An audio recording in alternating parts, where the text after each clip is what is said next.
यार come on, एक बार जोरदार तालियां होनी चाहिए एवरीबॉडी। आहा, बड़ा अच्छा लग रहा है आपको देख के, और जो अभी हमने छोटा सा नमूना देखा वो देख के तो और एक्साइटमेंट जो है वो बिल्डअप हो चुकी है।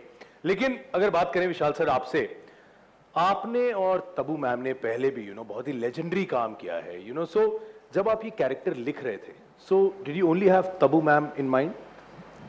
एक्चुअली ये जिस पे ये फिल्म बेस्ड है वो उस बुक का नाम है एस्केप टू नोवे बाय अमरभूषण, जो कि काउंटर एस्पिनाज यूनिट के चीफ हुआ करते थे RNDW में। तो उसमें जो कैरेक्टर है वो मेल था, पर मेरे लिए उतना एक्साइटिंग नहीं था। जैसे ही मैंने उसे, मुझे लगा कि टबू से करा सकते हैं, तो सडनली मेरा एक्साइटमेंट हो गया। तो मैंने उसका सेक्स चेंज कर दिया कैरेक्टर का, क्या जेंडर चेंज कर दिया। क्या बात है, आपने मतलब इतनी पावरफुल परफॉर्मेंस आपके दिमाग में आया, आपने कहा नहीं ये तबू मैम जो है वही करनी चाहिए, तो आपने actually I find a reason to work with Tabu. तो मुझे या कोई भी तो मेरे लिए कोई भी फिल्म बनाने का मतलब है कि मैं टबू को उसमें कैसे लेके आऊं। वाह, क्या बात है मैम, आपका क्या कहना है इसमें? कोई हो सकता है क्या किसी एक्टर के लिए? क्या बात है, it is a huge complement actually. And on that note, can we know a little more about Krishna Mehra, the character you're playing?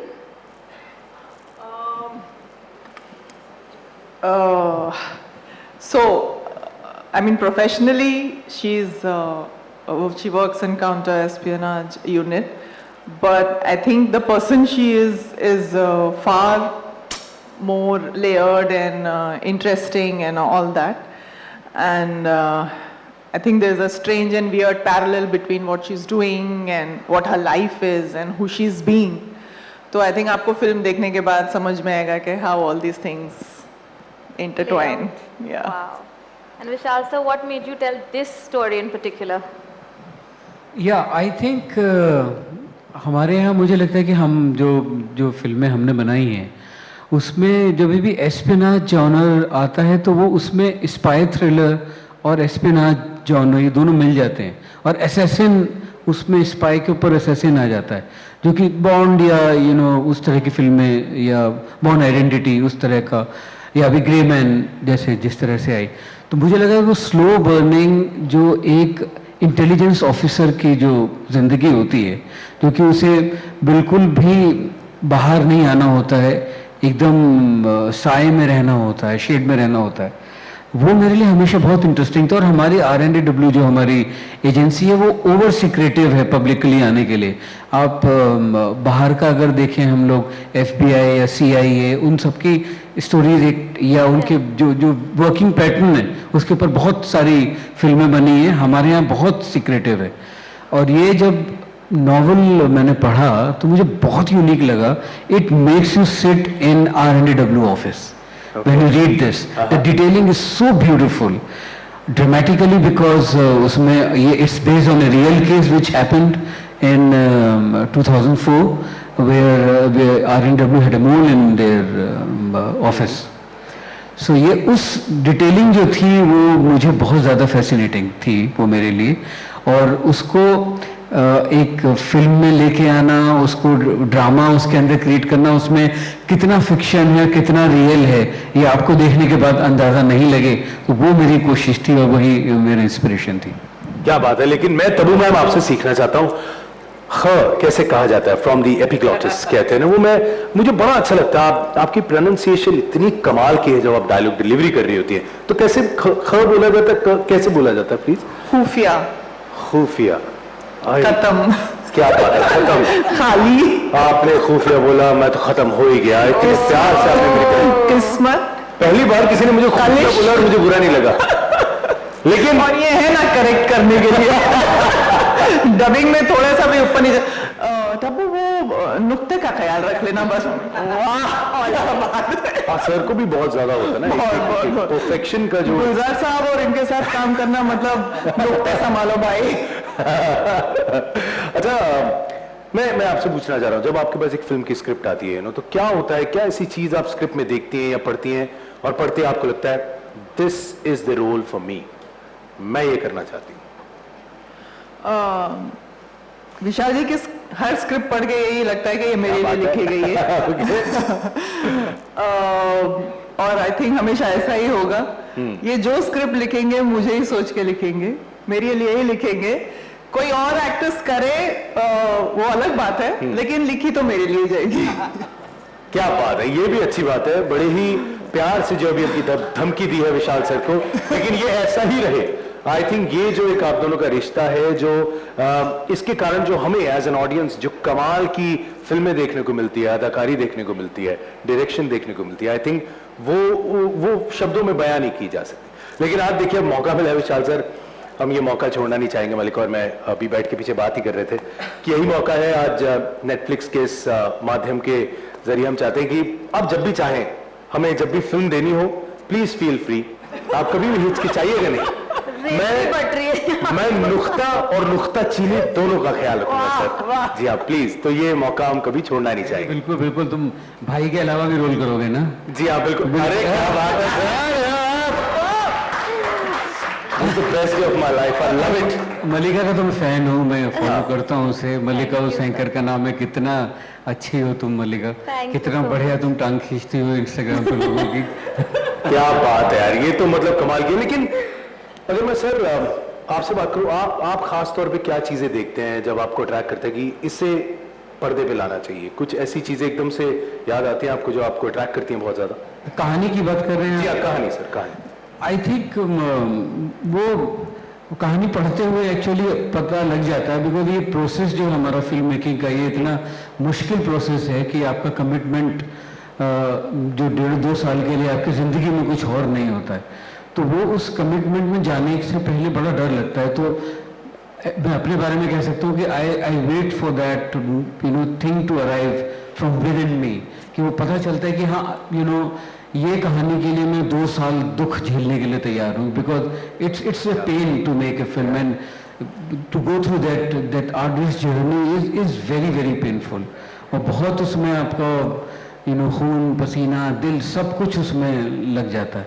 तो वो कहानी अपने आप आपको खींच लेती है कि हाँ, तो जैसे बहुत फिल्मों में हुआ, जैसे ब्लू अम्ब्रेला में हुआ, या मैकबेथ जब हम लोग मकबूल कर रहे थे तब हुआ, हैदर में हुआ, और तो या वो हर फिल्म में हुआ वो, पर वो उस मोमेंट में पहुंचने के लिए वो अंदर से आपको पता चल जाता है कि हाँ, ये बनाए बिना अब मुझे चैन नहीं पड़ेगा। ओके, सो वो आपका आ जाता है कि I will be sleepless, I will be restless if I don't say this story. Alright. This is related to what I was going to ask you next. कि आप हर फिल्म में you don multiple hats. There's music, there's writing, there's direction, and there's perfection in each of those things, right? Even the adaptations that you do. In Khufia, did you strive for that sort of perfection, or were you more spontaneous this time about it? नहीं, I think spontaneous होने के लिए भी आपको एक बहुत तैयारी करनी पड़ती है।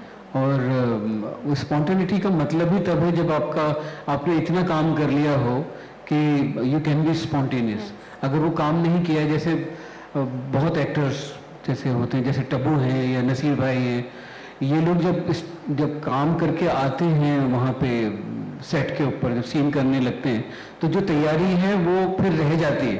And they look, that's why those magical moments happen with those kind of actors, कि जहाँ पर उसके लिए एक बेसिक होमवर्क सबसे इम्पोर्टेंट है, कि अगर वो होमवर्क ही पूरा नहीं हुआ है तो ऑब्वियसली मैं तो पूरे सीन हम लोगों ने चेंज किए हैं सेट के ऊपर। और हमेशा हर फिल्म में ये होता है कि कोई चीज़ परफेक्ट नहीं होती है, रोज़ कुछ ना कुछ एक ऐसी प्रॉब्लम होती है कि जो आप तैयारी करके गए हैं कि आज सब सही होगा, तो वो कभी भी सही नहीं होता है। जो गाड़ी चलने वाली होती है, जिसकी रोज़ टेस्ट होता है, जिस दिन वो एक्टर को चलानी होती है वो गाड़ी बंद हो जाती है, वो चलेगी नहीं, वो बंद हो गई।